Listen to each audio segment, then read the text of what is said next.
ರಾಜ್ಯಕ್ಕೆ ಬಿಜೆಪಿ ರಾಷ್ಟ್ರೀಯ ಅಧ್ಯಕ್ಷ ನಿತಿನ್ ನಬೀನ್ ಎಂಟ್ರಿ ಕೊಟ್ಟಿದ್ದಾರೆ.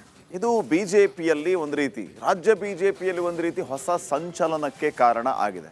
ಅದರಲ್ಲೂ ಮುಖ್ಯವಾಗಿ 2028ರ ಚುನಾವಣೆಗೆ ತಯಾರಿ, ರಾಜ್ಯ ಬಿಜೆಪಿ ರಾಜ್ಯಾಧ್ಯಕ್ಷರ ಬದಲಾವಣೆಯ ವಿಚಾರವಾಗಿ ಚರ್ಚೆ ಆಗ್ತಾ ಇರುವ ಸಂದರ್ಭದಲ್ಲಿ ಬಿಜೆಪಿ ರಾಷ್ಟ್ರೀಯ ಅಧ್ಯಕ್ಷರ ಈ ಎಂಟ್ರಿ ಸಹಜವಾಗಿ ಭಾರಿ ಕುತೂಹಲಕ್ಕೆ ಕಾರಣ ಆಗ್ತಾ ಇರೋದು ಒಂದು ಕಡೆ. ಆದರೆ ರಾಜ್ಯ ಬಿಜೆಪಿಯಲ್ಲಿ ಹೊಸ ಹುರುಪು ಹುಮ್ಮಸ್ಸಿಗೂ ಕೂಡ ಕಾರಣ ಆಗಿದೆ. ಈ ಬಗ್ಗೆ ಒಂದು ವರದಿ ಇದೆ, ಬನ್ನಿ ನೋಡೋಣ.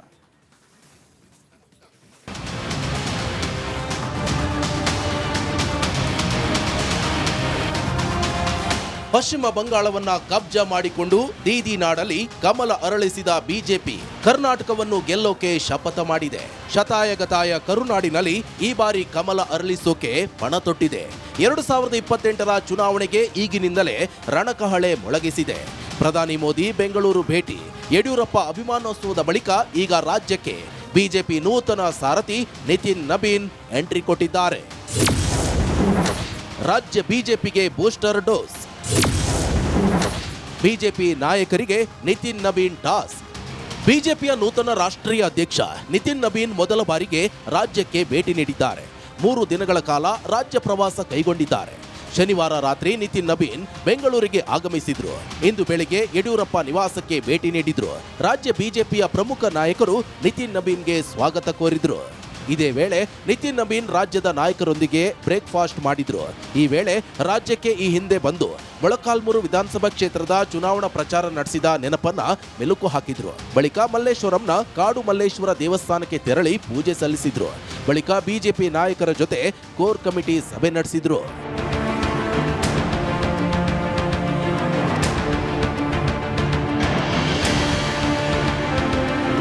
ಬೆಳಿಗ್ಗೆ 11 ಗಂಟೆಗೆ ಬಿಜೆಪಿ ಸಂಸದರು, ಶಾಸಕರು, ವಿಧಾನ ಪರಿಷತ್ ಸದಸ್ಯರು ಹಾಗೂ ರಾಜ್ಯ ಪದಾಧಿಕಾರಿಗಳ ಜೊತೆ ಸಭೆ ನಡೆಸಿದ್ರು.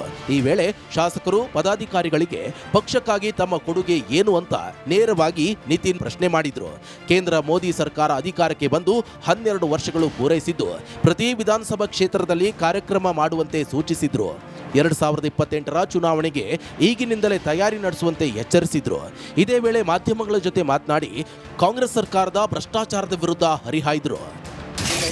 कर्नाटक की सरकार ने यहाँ की जनता को धोखा देने का काम किया है, यहाँ की जनता के साथ विश्वासघात किया है और उनके आपसी कलह के कारण जनता के हितों के काम दूर हैं. जनता के हितों से यहाँ की सरकार को कोई लेना देना नहीं है. यहाँ के नेता जो यहाँ की सरकार चला रहे हैं वो केवल सरकार को अपने लिए, सत्ता को अपने लिए साधन बनाकर यूज कर रहे हैं. इस राज्य की जनता के लिए जो विकास की योजनाएं होनी थी, जो विकास के काम होने चाहिए थे, जो वेलफेयर के काम होने चाहिए थे. ತಮಿಳುನಾಡಿನಲ್ಲಿ ಡಿಎಂಕೆ ವಿರೋಧಿ ಅಲೆ, ನಮ್ಮ ಮೈತ್ರಿ ಸರ್ಕಾರ ಬರಲಿದೆ ಅಂತ ಕಾಯುತ್ತಿದ್ದೇವೆ. ಆದರೆ ಟಿವಿಕೆ ಸರ್ಕಾರ ರಚನೆ ಮಾಡಿದೆ. ಸುಮ್ಮನೆ ಕೂರದೆ ನಿರಂತರ ಕಾರ್ಯಕ್ರಮ ಶುರು ಮಾಡಲು ರಾಜ್ಯ ಬಿಜೆಪಿ ನಾಯಕರಿಗೆ ನಿತಿನ್ ನಬೀನ್ ಸೂಚಿಸಿದ್ದಾರೆ. ಇನ್ನು ಎಸ್ಐಆರ್ ಬಗ್ಗೆಯೂ ಕೂಡ ಹೆಚ್ಚು ಗಮನ ಹರಿಸುವಂತೆ ಸೂಚಿಸಿದ್ದಾರೆ. ಇದೇ ವೇಳೆ ಕೋರ್ ಕಮಿಟಿಯ ಸಭೆಯನ್ನ ನಡೆಸಿದ್ದು ರಾಜ್ಯ ನಾಯಕರಿಗೆ ಒಗ್ಗಟ್ಟಿನ ಮಂತ್ರ ಜಪಿಸುವಂತೆ ಸೂಚಿಸಿದ್ದಾರೆ. ಮುಖ್ಯಮಂತ್ರಿಗಳು ಕೂಡ ಭ್ರಷ್ಟಾಚಾರದ ಆರೋಪದಿಂದ ಮುಕ್ತರಾಗಿಲ್ಲ. ಜನರ ಬದುಕನ್ನು ಹಸನು ಮಾಡುವ ಭರವಸೆಯನ್ನು ಕೊಟ್ಟಂಥ ಕಾಂಗ್ರೆಸ್ ಪಾರ್ಟಿ ಬೆಲೆ ಏರಿಕೆಯ ಮೂಲಕ ಜನರ ಬದುಕನ್ನು ದುಸ್ತರಗೊಳಿಸಿದೆ. ಅವ್ರು ಹೇಳಿದರು 3 ದಿನಗಳ ಕಾಲ ರಾಜ್ಯ ಪ್ರವಾಸವನ್ನು ಹಮ್ಮಿಕೊಂಡಿದ್ದು ಮತ್ತೆ ಕರ್ನಾಟಕಕ್ಕೆ ಬರೋದಾಗಿ ತಿಳಿಸಿದ್ದಾರೆ. ಅಲ್ಲಿಯವರೆಗೂ ಕೊಟ್ಟಿರೋ ಟಾಸ್ಕ್ ಅನ್ನು ಹೇಗೆ ನಿಭಾಯಿಸುತ್ತಾರೆ ಅನ್ನೋದರ ವರದಿ ಪಡೆಯಲಿದ್ದಾರೆ. ಸದ್ಯ ರಾಜ್ಯಾಧ್ಯಕ್ಷ ಪುನರಾಯ್ಕೆ ಅಥವಾ ಹೊಸಬರ ನೇಮಕದ ಬಗ್ಗೆ ಯಾವುದೇ ಚರ್ಚೆ ಮಾಡಿಲ್ಲ. ಹೀಗಾಗಿ ಈ ಗೊಂದಲ ಮತ್ತೆ ಉದ್ಭವಿಸುವುದರಲ್ಲಿ ಅನುಮಾನವೇ ಇಲ್ಲ.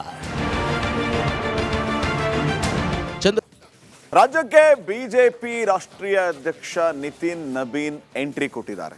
ಇದು ಬಿಜೆಪಿಯಲ್ಲಿ ಒಂದು ರೀತಿ, ರಾಜ್ಯ ಬಿಜೆಪಿಯಲ್ಲಿ ಒಂದು ರೀತಿ ಹೊಸ ಸಂಚಲನಕ್ಕೆ ಕಾರಣ ಆಗಿದೆ.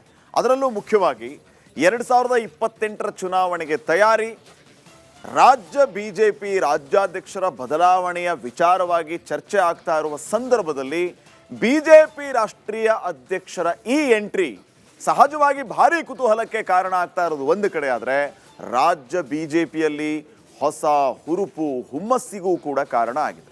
ಈ ಬಗ್ಗೆ ಒಂದು ವರದಿ ಇದೆ, ಬನ್ನಿ ನೋಡೋಣ.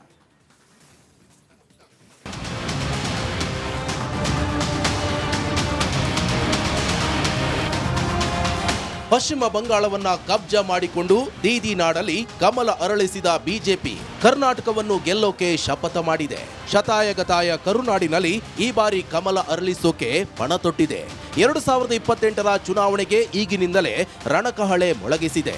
ಪ್ರಧಾನಿ ಮೋದಿ ಬೆಂಗಳೂರು ಭೇಟಿ, ಯಡಿಯೂರಪ್ಪ ಅಭಿಮಾನೋತ್ಸವದ ಬಳಿಕ ಈಗ ರಾಜ್ಯಕ್ಕೆ ಬಿಜೆಪಿ ನೂತನ ಸಾರಥಿ ನಿತಿನ್ ನಬೀನ್ ಎಂಟ್ರಿ ಕೊಟ್ಟಿದ್ದಾರೆ. ರಾಜ್ಯ ಬಿಜೆಪಿಗೆ ಬೂಸ್ಟರ್ ಡೋಸ್. ಬಿಜೆಪಿ ನಾಯಕರಿಗೆ ನಿತಿನ್ ನಬೀನ್ ಟಾಸ್. ಬಿಜೆಪಿಯ ನೂತನ ರಾಷ್ಟ್ರೀಯ ಅಧ್ಯಕ್ಷ ನಿತಿನ್ ನಬೀನ್ ಮೊದಲ ಬಾರಿಗೆ ರಾಜ್ಯಕ್ಕೆ ಭೇಟಿ ನೀಡಿದ್ದಾರೆ. 3 ದಿನಗಳ ಕಾಲ ರಾಜ್ಯ ಪ್ರವಾಸ ಕೈಗೊಂಡಿದ್ದಾರೆ. ಶನಿವಾರ ರಾತ್ರಿ ನಿತಿನ್ ನಬೀನ್ ಬೆಂಗಳೂರಿಗೆ ಆಗಮಿಸಿದ್ರು. ಇಂದು ಬೆಳಿಗ್ಗೆ ಯಡಿಯೂರಪ್ಪ ನಿವಾಸಕ್ಕೆ ಭೇಟಿ ನೀಡಿದ್ರು. ರಾಜ್ಯ ಬಿಜೆಪಿಯ ಪ್ರಮುಖ ನಾಯಕರು ನಿತಿನ್ ನಬೀನ್ಗೆ ಸ್ವಾಗತ ಕೋರಿದ್ರು. ಇದೇ ವೇಳೆ ನಿತಿನ್ ನಬೀನ್ ರಾಜ್ಯದ ನಾಯಕರೊಂದಿಗೆ ಬ್ರೇಕ್ಫಾಸ್ಟ್ ಮಾಡಿದ್ರು. ಈ ವೇಳೆ ರಾಜ್ಯಕ್ಕೆ ಈ ಹಿಂದೆ ಬಂದು ಮೊಳಕಾಲ್ಮೂರು ವಿಧಾನಸಭಾ ಕ್ಷೇತ್ರದ ಚುನಾವಣಾ ಪ್ರಚಾರ ನಡೆಸಿದ ನೆನಪನ್ನ ಮೆಲುಕು ಹಾಕಿದ್ರು. ಬಳಿಕ ಮಲ್ಲೇಶ್ವರಂನ ಕಾಡು ಮಲ್ಲೇಶ್ವರ ದೇವಸ್ಥಾನಕ್ಕೆ ತೆರಳಿ ಪೂಜೆ ಸಲ್ಲಿಸಿದ್ರು. ಬಳಿಕ ಬಿಜೆಪಿ ನಾಯಕರ ಜೊತೆ ಕೋರ್ ಕಮಿಟಿ ಸಭೆ ನಡೆಸಿದ್ರು.